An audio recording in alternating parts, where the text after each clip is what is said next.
susundan po kaagad. Umbrella Women's Party List, ang natatanging boses ng mga kababaihan, bata at bayan sa Kongreso. Muli natin ipanalo para sa babae, bata at bayan.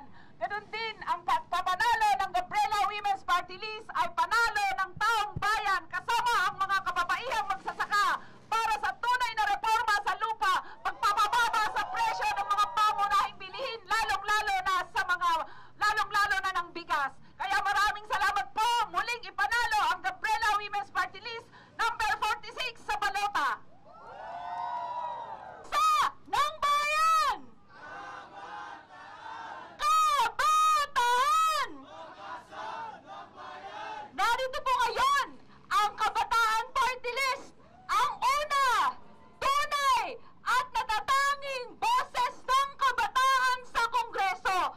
Narito, kasama ulit ng taong bayan, ng mga estudyante at kabataan sa halalan, sa lansangan, sa universidad at kung saan man tayo matatagpuan, ipaglalaban ang karapatan sa edukasyon, ang karapatan sa trabaho para sa isang maayos na buhay, ang mga karapatan natin na pantao at iba't iba pang paraan kung saan dapat ang Estado sinasagot ang pangailangan ng taong bayan. Tututulan ang kagutuman, tututulan ang kahirapan.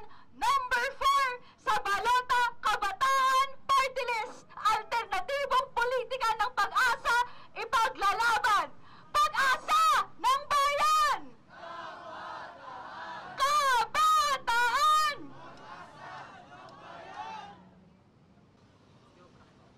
Taong bayan sa Senado!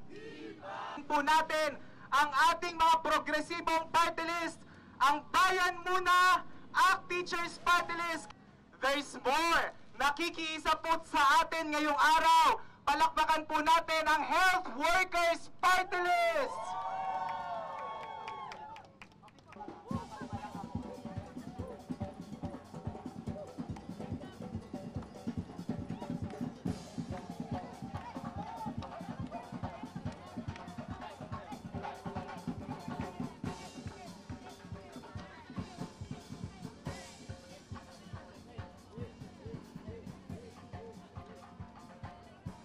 Sige po, tuloy-tuloy ang ating programa bago tayo tumako sa ating house-to-house, palengke hopping sa mga paralan, sa mga simbahan, mga ospital.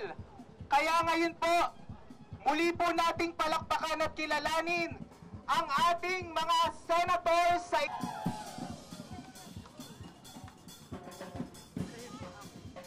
At syempre kasama rin po natin is the best!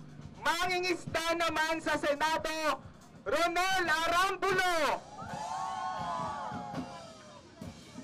Mula naman po sa hanay ng mga maralitang lungsod, mula sa Kadamay si Mimi Doringo.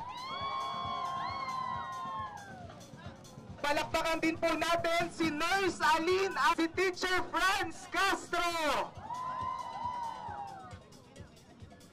Kasama rin po natin manggagawa at your service, Jerome Adonis. Nandito rin po para sa karapatan at kapakanan ng ating Siyempre po ang boses ng kababaihan na ngayon sa Senado, Rep. Arlene Brosas. Itatanim po natin sa Senado. Wala pong iba kundi si Ka Danilo Daning Ramos. At sa koalisyong Makabayan po, bagamat wala po sila dito dahil namin po natin si Liza Masa. At kasama rin po natin si Amira. Taong bayan sa Senado!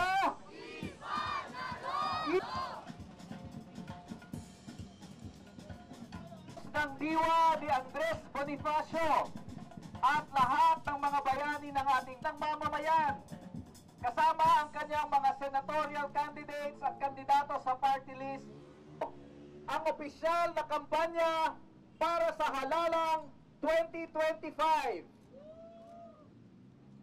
Ngayon pa lamang ay nais naming ilinaw na ang aming kampanya ay kaiba sa tradisyonal na kampanyang nakasalalay sa bilyong-bilyong pisong pondo at puder sa gobyerno. Kung ang mga tradisyonal na politiko at dynasties ay gagastos ng bilyon-bilyon sa media ads, ang makabayan ay susong sa iba't ibang sulok ng bansa upang tuwirang maabot at makausap po ang ating mga kababayan. Kami ay magbabahay-bahay, iikot ng mga palengke, terminal at paaralan, tatawid ng mga ilog at pilapil upang direktang makaugnayan ang pinakaping mga sektor ng ating lipunan. Kung tradisyonal na politiko at mga dynasty ay aasa sa entertainment at pag-aaliw sa mga botante, ang makabayan ay nangangakong tatalakayin ang mga isyong pinakamatindi ang epekto sa ating mga kababayan. Mataas na presyo, mababang sahod, talamak na korupsyon, kawalan ng soberanya at tunay na demokrasya. Tulak dito, tulak. Ng mga kandidato ng Estado ay gumagamit ng dahas para supilin ang karapatan ng mamamayan. Ang makabayan ay nangangako na higit na bibigyan tinig ang mga mamamayan sa Senado.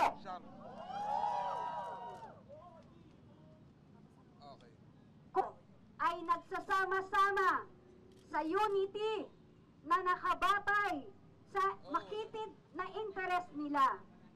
Tinitiyak ng makabayan na ang pagsasama-sama nito ay naaayon sa prinsipyo at programa para sa pambansang demokrasya.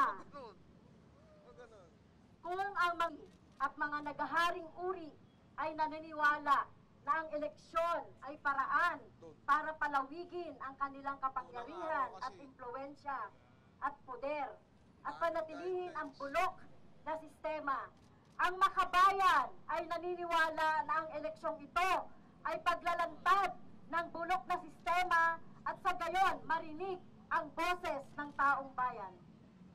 Ang sawa na ang tao sa paulit-ulit na panlilinlang at pagpapaasa. Ngayon ay may pagpipilian na ang taong bayan. Hindi lamang ang kadiliman at kasamaan. Hindi lang ang Duterte at Marcos. Piliin natin ang mga kandidatong senador mula sa hanay ng taong bayan. Piliin natin ang mga party list na tunay nakakatawan sa mga inaapi. Mga minamahal naming kababayan, kami ay magbabahay-bahay, iikot sa mga palengke, sa mga komunidad, tatawid ng ilog, dadaan sa pilapil, upang nang sa gayon, direkta naming makaugnay ang iba't ibang sektor ng ating lipunan. Na at humakbang, walang takot, walang alinlangan, baguhin ang kalakaran. Sulong makabayan. Muli po nating palakpakan ang ating mga senador sa ilalim ng koalisyong makabayan. Taong bayan sa Senado! Taong bayan sa Senado! Taong bayan sa Senado!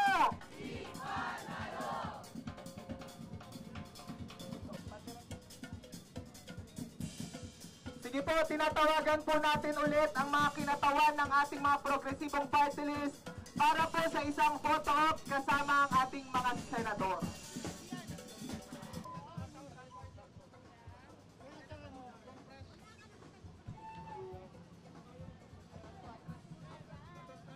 Dito kayo sa baba.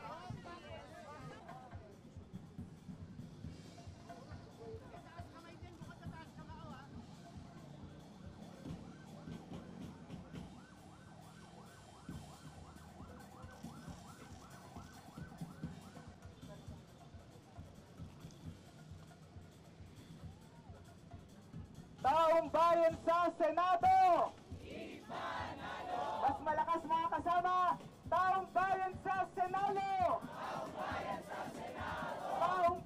sa Senado! Ipanalo! Buong puso at taas noo pong binubuksan ng Koalisyong Makabayan ang unang araw ng pagkampanya para sa halalan sa mga paralan, sa mga simbahan, sa mga ospital at para kilalanin at muling paingayin ang ating mga kampanya para sa kinlan at pambansang demokrasya. Para po sa ilang detalye ng sa Makabayan. Taong Bayan sa Senado! Taong Bayan sa Senado! Magpo sa lahat ng sumuporta ngayon sa ating mga Makabayan senatorial candidate. Si Jerome Adonis po ay pupunta mamaya sa parola kasama ang si Aline Andamo po ay makikita po natin sa iba't ibang mga ospital. Si Ronel Arambulo ay pupunta po sa Taytay. Brosas ay pupunta po sa District 2, sa Litex at sa Commonwealth.